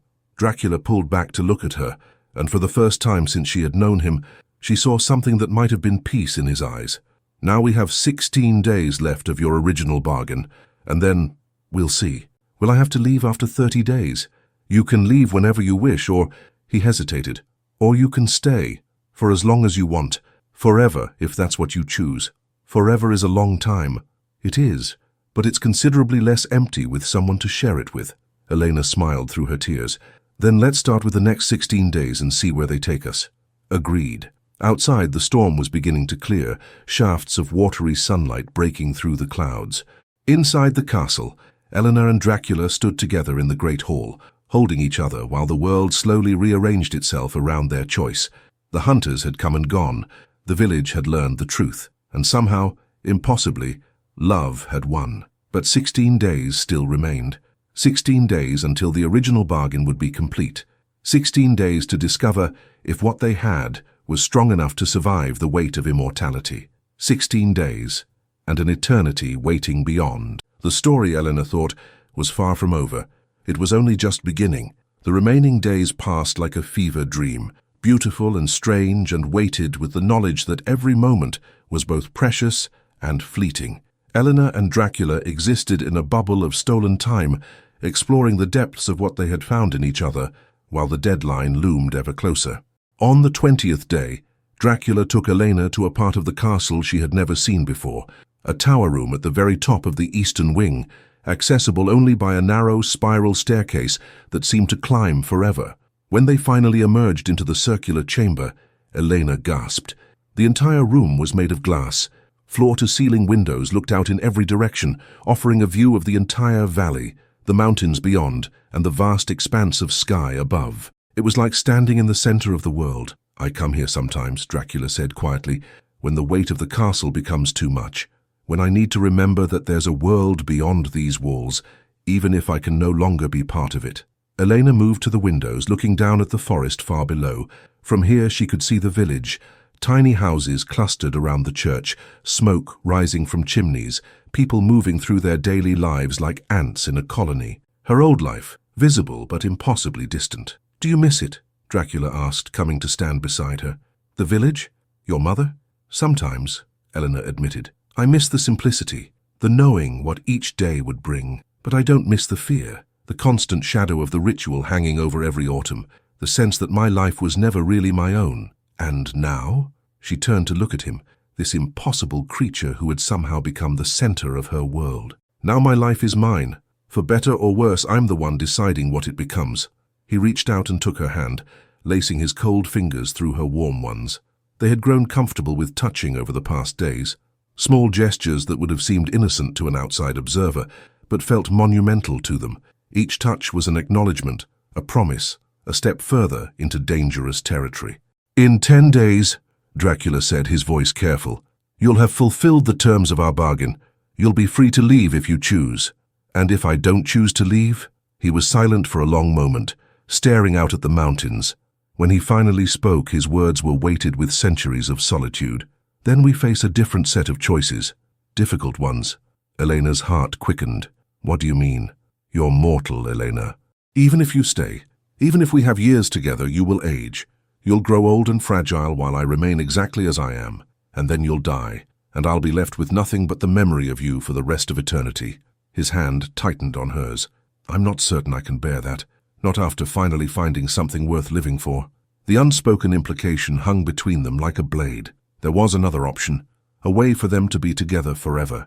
But it came at a price that Elena wasn't certain she was prepared to pay. "You're talking about turning me," she said quietly, "making me like you. I'm talking about the possibility, nothing more, nothing less." He turned to face her fully. "I would never force that choice on you, Elena. I know too well what it means to have immortality thrust upon you without understanding the cost. But I also know that the alternative is watching you wither and die. And I'm not certain which option is more cruel." Elena's mind reeled. She had considered this possibility in the dark hours of the night, when she lay awake thinking about the future. But hearing Dracula speak it aloud made it suddenly, terrifyingly real. "What would it be like," she asked, "to become what you are?" Dracula's expression grew pained. "I can only tell you what it was like for me. The transformation takes days. You would die first, truly die, your heart stopping, your breath ceasing, and then slowly you would return. But what returns is not quite the same as what died. You would be stronger, faster, nearly immortal, but you would also hunger, constantly, endlessly hunger for blood. Would I lose myself? My humanity? Some do. The hunger can overwhelm everything else, turn you into a mindless predator. But others," he paused, "others find a way to hold on to who they were, even as they become something new. I cannot promise which you would be." Elena moved away from the window, needing space to think. The room suddenly felt too small, despite its vast views. "Have you thought about this? About turning me?" Every day since you kissed me on the night of the ritual, the admission was raw. Every time I look at you, I think about how temporary you are, how fragile. And I'm torn between wanting to preserve you forever and wanting to protect you from the curse that's defined my existence. What would you choose, if it were your decision to make? I don't know. Dracula moved to one of the windows, resting his forehead against the glass. The selfish part of me wants you forever, wants centuries of your laughter and your courage and your impossible optimism. But the part of me that still remembers what it means to be human wants you to live a full mortal life, to grow old, to have children if you wish them, to die peacefully in your sleep surrounded by grandchildren.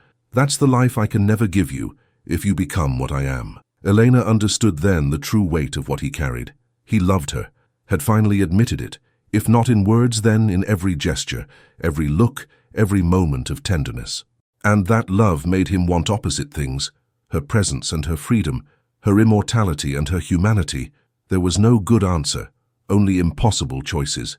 We have 10 days, Elena said finally. Let's not waste them trying to decide the undecidable. Let's just be. Whatever comes after, we'll face it together. Dracula turned from the window, and something like relief washed over his face. Together, yes, that's all I ask. They spent the rest of the day in the glass tower, talking and watching the sun move across the sky. For the first time since Elena had arrived, they spoke not of the past or the future, but of the present. Small things, inconsequential things, the kind of conversation that lovers have when time feels infinite. Elena told him about her childhood, about learning to read from the village priest who had pitied her curiosity, about climbing trees that the other girls said were too tall, about dreaming of a life beyond the valley. Dracula told her about music he had heard, places he had traveled before the curse bound him to the castle, moments of beauty he had witnessed in 400 years of existence. As the sun began to set, painting the sky in shades of amber and rose, Dracula drew Elena close and kissed her with a tenderness that made her chest ache. "Thank you," he whispered against her lips. "For what?" "For reminding me what it means to be alive." The 25th day dawned cold and clear. Elena woke to find a note on her bedside table in Dracula's careful handwriting. "Meet me in the chapel when you're ready. I have something to show you." She dressed quickly and made her way through the castle, curiosity overriding the slight apprehension she felt. Dracula never went to the chapel during the day. The cross there caused him discomfort, a burning reminder of what he had lost. But when she arrived, she found him kneeling before the altar, his head bowed, his hands clasped in prayer. Sunlight streamed through a gap in the heavy curtains, falling just short of where he knelt. "You opened the curtains," Elena said, shocked. "I did." He didn't turn to look at her. "I wanted to see if I remembered what sunlight looked like. Real sunlight, not just the memory of it." Elena moved closer, careful not to block the beam of light. "Does it hurt, being this close?" "Yes, but it's a good pain, a reminder that I'm still capable of feeling something beyond hunger and darkness." Finally, he looked at her, and his eyes held a deep sadness. "I brought you here because I need to tell you something I should have told you days ago." Elena's heart clenched. "What is it?" "On the 30th day, the choice isn't just yours to make, it's mine as well." He rose to his feet, moving away from the dangerous proximity of sunlight. The bargain with the village, the ritual, it wasn't just about feeding, it was about keeping me bound to this castle, locked away from the world. Without the ritual, without the covenant, I would be free to leave, free to walk among mortals again. Understanding dawned like cold water. "You're saying that if I choose to stay, if I break the covenant permanently, you could leave the castle, you could go anywhere." "Yes, and that terrifies me." He turned to face her fully. "Because if I leave, if I go back into the world, I don't know if I can maintain control. The hunger is always there, Elena. Always. The ritual gave me structure, a way to satisfy it without becoming a monster. Without that," he trailed off, but she understood. Without the ritual, he might become exactly what the legends said he was. A predator, a plague, a creature of pure hunger. "So the choice is this," Elena said slowly, working through it. "If I leave, you remain bound here, and the ritual continues with someone else next year. If I stay, you're released from the binding, and you might lose control." "Yes. Which means my choice is this. Let you go and remain in my cage, or keep you and risk becoming the very thing I've spent centuries trying not to be." His voice broke slightly. "I love you too much to make you responsible for that decision, but I also love you too much to lie about the stakes." Elena moved to him, taking both his hands in hers. Then we make the choice together. What do you want? Truly? Dracula looked at her for a long moment, and she saw the war raging behind his eyes. Desire and duty, love and fear, hope and despair, all battling for dominance. When he finally spoke, his voice was barely a whisper. I want you. I want every day of your mortal life, and I want to find a way to be worthy of that gift. I want to leave this castle and see the world again, not as a monster, but as something that remembers how to be human. He cupped her face gently. But I'm terrified that wanting those things makes me selfish, that I'm condemning innocence to death for the sake of my own happiness. Or maybe, Elena said softly, you're finally allowing yourself to live instead of just survive. Maybe that's not selfishness, maybe that's courage. I don't feel courageous, I feel terrified. Good, so do I. She smiled slightly. We can be terrified together. They stood there in the chapel, holding each other while sunlight slowly moved across the floor, never quite reaching them. And Elena felt the weight of the choice settling over her like a mantle, heavy and inescapable, and entirely hers to bear. 5 days remained. The 28th day brought an unexpected visitor. Elena was in the library when Irina appeared, looking troubled. Miss Elena, Father Lucas is at the gate. He's alone, and he says he needs to speak with you. The master is resting, but I'll see him, Elena said, setting down her book, but only if he agrees to stay outside the castle. She met the priest at the main gate, where he stood looking haggard and older than his years. The fervor that had burned in his eyes during the attack was gone, replaced by something that looked like defeat. Elena, he said quietly, I've come to ask your forgiveness. She hadn't expected that. Forgiveness? I almost got you killed. I almost destroyed something I didn't understand out of blind righteousness. He looked down at his hands. I've spent the past 2 weeks praying for guidance, and I've come to realize that perhaps God's plan is more complex than I imagined, that perhaps love can exist even in the darkest places. Elena felt her throat tighten. You still think he's damned? I don't know what I think anymore, but I know that you love him, and that he protected you at risk to himself. And I know that the Church teaches us that God's grace is infinite, that no soul is beyond redemption. Father Lucas finally looked up at her. Maybe that includes vampires. Maybe that includes all of us. Thank you, Elena said softly. That means more than you know. The priest nodded, turning to leave. Then he paused. Whatever choice you make on the 30th day, Elena, stay or go, mortal or immortal, I'll pray for you, for both of you. Father Lucas, one more thing. Elena waited until he turned back. If I choose to stay, will you still come after him? Try to kill him? The priest was quiet for a long moment. Then he shook his head slowly. No, I've lost my taste for holy war.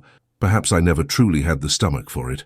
I'll return to my monastery and pray for your souls, but I won't raise arms against him again. After he left, Elena stood at the gate for a long time, watching the sun sink toward the mountains. Tomorrow was the 29th day. The day after, she would have to choose. Stay or go, mortal or immortal, cage or freedom. The weight of it pressed down on her until she could barely breathe. That night, she and Dracula sat together in his study, as they had so many times before. But this time, neither spoke. There was nothing left to say that hadn't already been said. They simply existed together, holding hands, watching the fire burn low, memorizing each other's presence against the possibility of loss. Finally, as dawn threatened to break, Dracula spoke. Whatever you choose tomorrow, know that I don't regret a single moment. You've given me more in 30 days than I had in 400 years. That's enough. That has to be enough. It's not enough, Elena whispered. It will never be enough, but it's what we have. He pulled her close, and she rested her head against his chest, listening to the silence where his heartbeat should have been. And she thought about all the choices that had led them here. Her desperate kiss on the night of the ritual, his decision to ask her to stay, every conversation and touch and moment of vulnerability they had shared. All of it had led to this, to tomorrow, to the choice that would define the rest of her life, however long that life might be. The 30th day arrived with grey skies and the smell of coming snow. Elena woke early and dressed in the green velvet gown she had worn on her first full day in the castle. It felt appropriate somehow to bookend her time here with the same garment. She found Dracula waiting in the great hall, standing in the exact spot where they had faced the hunters. He looked simultaneously hopeful and resigned, prepared for either outcome. Elena, he said as she approached, before you speak, Before you make your choice, I need you to know something. What is it? No matter what you decide, I will honor it. If you choose to leave, I will let you go without argument. I'll return to the ritual, to the cage, and I'll bear it, because at least I'll have the memory of you. And if you choose to stay, he paused, struggling with the words, if you choose to stay, I will spend every day of your mortal life trying to be worthy of that choice. I will fight the hunger. I will find a way to live in the world without becoming a monster. I swear it on whatever remains of my soul. Elena felt tears prick her eyes. She had spent the entire night awake, thinking through every angle, every possibility, and she had finally arrived at her answer, not through logic or calculation, but through the simple clarity that comes when you stop fighting what your heart already knows. I'm staying, she said. Dracula's breath caught. Elena. I'm staying, she repeated, stronger now. Not just for 30 more days or 30 more years. Forever, or as close to forever as I can manage. You're choosing, I'm choosing you, I'm choosing this. I'm choosing to become what you are, to share eternity with you, to face whatever comes together. The words poured out of her now, unstoppable. I know it's dangerous. I know I might lose myself, but I also know that a lifetime, even a normal human lifetime without you, would be incomplete. You've shown me what it means to truly live. How can I go back to merely existing? Dracula stared at her, and for the first time since she had known him, he looked completely undone. You understand what you're asking for. The hunger, the darkness, the weight of centuries. I understand that I love you, and that love is worth any price. He closed the distance between them in an instant, pulling her into his arms with a desperation that bordered on violence. You brilliant, reckless, impossible woman, you're choosing damnation. No, Elena said against his chest. I'm choosing salvation for both of us. They held each other for a long moment, and Elena felt the enormity of what she had decided settling over her. There was no going back from this. Once the transformation began, she would leave behind everything human, her mortality, her innocence, her very soul, according to the church. But she would gain something too, eternity with someone who understood her, centuries to explore the world, forever to discover what love could become when time was no longer a constraint. When? She asked. How does it work? Dracula pulled back just enough to look at her face. Are you certain? Absolutely certain? Because once I begin, there's no reversing it. I'm certain. He nodded slowly. Then we do it tonight. The transformation is easier in darkness when my power is strongest. You'll drink from me first, to prepare your body. Then he faltered. Then I'll drain you to the point of death and feed you my blood. Your heart will stop, and after several hours you'll wake as something new. Elena's heart hammered at the clinical description, but she forced herself to nod. Will you stay with me? During the transformation, every moment. I won't leave your side. They spent the day making preparations.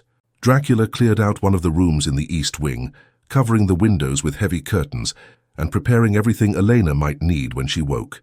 Irina brought food. Elena's last meal as a human, she realized with a strange sense of finality, and helped her bathe and dress in a simple white gown. Are you sure about this, child? The old woman asked, as she braided Elena's hair.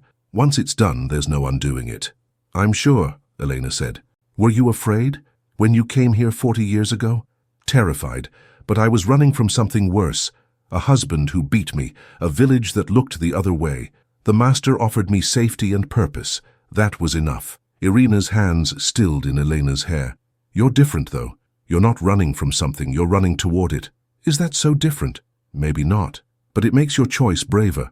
Irina finished the braid and rested her hands on Elena's shoulders. I've watched him for 40 years. I've seen the darkness in him, the hunger, the centuries of death. But I've also seen him these past 30 days. And you've given him something I didn't think possible. Hope. Whatever happens tonight, know that you've already saved him in the ways that matter. Elena squeezed the old woman's hands, grateful beyond words. As evening fell, Elena made her way to the prepared room. Dracula was already there, standing by the window and looking out at the darkening sky. He turned when she entered, and the look in his eyes was so intense it nearly stole her breath. Last chance to change your mind, he said quietly. I'm not changing my mind. He moved toward her slowly, giving her every opportunity to back away. When he was close enough to touch, he cupped her face in his hands. I need you to understand something. The creature you become may not remember loving me. The hunger might consume everything else. You might wake hating me for what I've done to you, or I might wake loving you even more, Elena countered. You can't only imagine the worst outcome. It's the only way I've survived this long. Then maybe it's time to try something different. Elena rose on her toes and kissed him softly. I trust you. I trust us. Now please, before I lose my courage, let's do this. Dracula nodded, then guided her to the bed. She lay down, her heart racing, and he settled beside her. First you drink from me, just a few drops, enough to begin the process, to make your body receptive to the change. He raised his wrist to his mouth and bit down, his fangs piercing his own flesh. Blood welled up, dark and strange. He held it out to Elena, and after only a moment's hesitation, she pressed her lips to the wound. The blood was cold, and tasted of copper and darkness and something else, something ancient and powerful that seemed to sing in her veins the moment it touched her tongue. She drank only a mouthful before Dracula pulled his wrist away. Enough, he said. Any more and it becomes dangerous. Elena lay back, feeling the strange blood moving through her system. It burned and froze simultaneously, making her skin feel too tight and her mind too sharp. What happens now? Now? Dracula's expression was pained. Now I have to hurt you. I'm sorry. I'm so sorry. Before she could ask what he meant, he struck, faster than her human eyes could follow. His fangs pierced her throat, and pain exploded through her body. It wasn't the gentle taking she had imagined. It was violent, primal, the act of a predator claiming its prey. Elena gasped, trying to cry out, but her voice wouldn't work. She could feel him drinking, feel her blood flowing out of her and into him, feel her life force draining away with each pull. The room began to spin, darkness creeping in at the edges of her vision. She was dying, actually dying. The clinical description hadn't prepared her for the reality of it. The cold, the weakness, the growing certainty that she was slipping away from everything she had ever known. I'm afraid, she thought, though she couldn't speak the words. I'm so afraid. But then she felt Dracula's hand close around hers, his grip the only solid thing in a world that was rapidly dissolving, and she heard his voice, rough with emotion, speaking directly into her mind. I'm here. I won't let you go alone. I'm here. The words anchored her, as her heart began to slow, as her breathing became shallow and irregular. She felt the moment her heart stopped, a strange, hollow sensation, as if something essential had been carved out of her chest. And then there was nothing but darkness and cold, and the distant sound of Dracula's voice calling her name. Elena floated in that darkness for what felt like hours or seconds. Time had lost all meaning. There was no pain anymore, no fear, just a strange peace. Was this death? It wasn't as terrible as she had imagined, but then something warm touched her lips. Liquid, thick and sweet, and impossibly alive. She drank without thinking, gulping down whatever was being offered. And with each swallow she felt something changing inside her, bones reshaping, organs transforming, her entire being rewriting itself at a fundamental level. The pain returned then, worse than before. It felt like she was burning from the inside out, like every cell in her body was dying and being reborn simultaneously. She would have screamed if she could have drawn breath, and then, after an eternity of agony, it stopped. Elena opened her eyes. The world looked different. Everything was sharper, clearer, more vivid. She could see individual dust motes floating in the air, could hear Dracula's breathing even though he didn't need to breathe, could smell the blood still on his lips from where he had bitten his own wrist to feed her. And the hunger. Oh God, the hunger. It rose up inside her like a living thing, demanding, insatiable. She could hear heartbeats. Irina's, somewhere else in the castle, steady and strong and achingly tempting. The sound of it made her fangs ache, made her body tense with the need to hunt, to feed, to kill. Elena, Dracula's voice cut through the hunger. Look at me. Focus on my voice. She turned to him, and even in her transformed state, the sight of him grounded her. He was beautiful. She had thought so before, but now she could see every detail with perfect clarity. The slight worry lines at the corners of his eyes, the way his hair fell across his forehead, the ancient sorrow that lived in his expression. I'm here, he said softly. You're not alone. The hunger is overwhelming right now, but you can control it. I'll teach you. I want... Elena's voice was different, lower, more resonant. I want to hunt. I know, but you don't need to kill. I'll show you how to feed without taking lives, how to exist in the world without becoming the monster. He took her hand, and she felt the cold of his skin matching her own now. But first tell me, do you remember why you chose this? Elena searched her new sharp mind. The hunger was there, constant and demanding, but underneath it she found memories, crisp and clear, as if they had just happened. Walking up the mountain in a white gown, kissing a stranger in the darkness, 30 days of conversation and connection, and slowly falling in love. "I remember," she whispered. "I remember everything. I remember loving you." The relief on Dracula's face was staggering. "And now, do you still? I love you more." The truth of it rang through her entire being. "Whatever I've become, that hasn't changed. If anything, it's stronger." He pulled her into his arms, and she felt his body shaking with relief or joy or perhaps the first tears he had shed in centuries. "You came back to me," he whispered into her hair. "You survived the transformation and came back to me." They held each other while Elena's new body adjusted to its existence. The hunger was still there, would always be there, but it felt manageable now, containable. She had become a monster, yes, but a monster who could still love, still choose, still hold onto the humanity that mattered most. Eventually they rose from the bed and moved to the window. Dracula pulled back the heavy curtains, revealing the night sky blazing with stars. Elena gasped. She had never seen them so clearly before, had never realized how many there were. "The world is different now," Dracula said. "You'll see it with new eyes, hear it with new ears. Everything will be heightened, intensified. It can be overwhelming at first." "Will we leave?" Elena asked. "Leave the castle and see the world. If you want to. We're no longer bound here. The ritual is broken. The covenant ended. We could go anywhere, do anything." He turned to face her. "But we should wait until you have better control. The hunger is dangerous when it's new." "How long?" "Weeks, perhaps, or months. However long it takes for you to feel confident that you won't lose yourself." He brushed a strand of hair from her face. "We have time now. All the time in the world." Elena thought about that. Centuries stretching ahead of them. Endless possibilities. Infinite moments to fill. It should have been terrifying. Instead, it felt like freedom. "What do we do now?" she asked. "Tonight, I mean. What do we do right now?" Dracula smiled. A real smile, full of joy and relief and hope. "Now, we begin. We figure out how to live instead of just survive. Together." He took her hand and led her through the castle, showing her how to move with her new speed and strength, teaching her to control the enhanced senses that threatened to overwhelm her. They went to the tower room where they had spoken of choices and consequences, and from there, they looked out at the world they would soon explore. "I want to see Venice," Elena said, "and Paris, and the ocean. I've never seen the ocean." "We'll see all of it," Dracula promised. "Every wonder the world has to offer. We'll see it together, as if for the first time." They stood in the glass tower as dawn began to break, painting the sky in shades of pink and gold. Elena felt the sun's approach like a physical weight, her new body instinctively shrinking from the deadly light.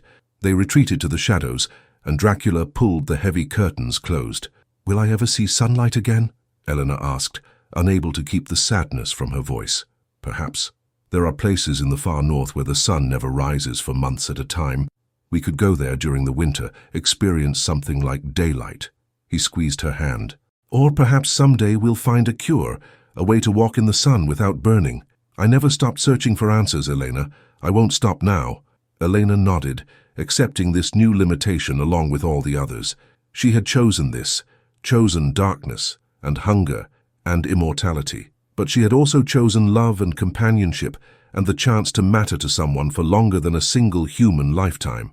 It was enough. It was more than enough. As they made their way to the room where she would rest through her first day as an immortal, Elena thought about the village below, about her mother who would never see her again, about the life she had left behind. There was grief in that loss, deep and real and unavoidable, but there was also hope. Hope that she and Dracula could find a way to live ethically despite their nature.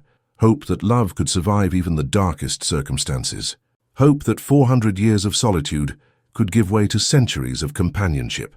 "Do you regret it?" Dracula asked as they reached the door to her chamber. "Now that it's done, do you regret your choice?"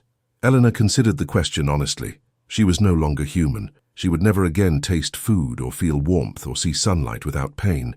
She would hunger for blood for the rest of her existence. She had become exactly the kind of monster that had haunted her nightmares as a child. But she was also free in a way she had never been before. Free from fear, from the limitations of mortality, from the small cage of village life. Free to love without the shadow of death looming over every moment. free to discover who she could become when time was no longer an enemy. "No," she said finally, "I don't regret it. Not even a little." Dracula kissed her then, a kiss that held 400 years of loneliness and 30 days of hope and an eternity of possibility. When they finally broke apart, both were smiling. "What do we do tomorrow?" Elena asked. "After I've rested." "Tomorrow, I teach you to hunt. We start with animals in the forest. Deer, wolves, creatures that won't be missed. You'll learn to take only what you need, to feed without killing. It will be difficult at first. The hunger will demand more than you should take, but I'll be with you every step of the way. And after that? After that, we live. We read and play music and argue about philosophy. We make plans to see the world. We find a way to exist that honors both the monsters we are and the humans we're trying to remain." He opened the door to her chamber. "We write our own story, Elena. Whatever story we want it to be." She stepped into the room, feeling the exhaustion of transformation pulling at her. The bed looked impossibly inviting, but before she could move toward it, she turned back to Dracula. "Thank you," she said, "for giving me the choice, for trusting me enough to let me decide my own fate." "Thank you for choosing me," he replied, "for seeing past the monster to whatever human pieces remained, for loving me when I had forgotten how to love myself." Elena crossed to the bed and lay down, feeling the deep sleep of the undead beginning to claim her. Dracula moved to sit beside her, taking her hand in his. "Sleep," he murmured. "I'll be here when you wake. I'll always be here." As Elena's eyes closed and consciousness faded, her last thought was not of what she had lost, but of what she had gained. She had kissed a stranger at the blood moon ritual to escape her fate. And in doing so, she had found a fate far better than any she could have imagined.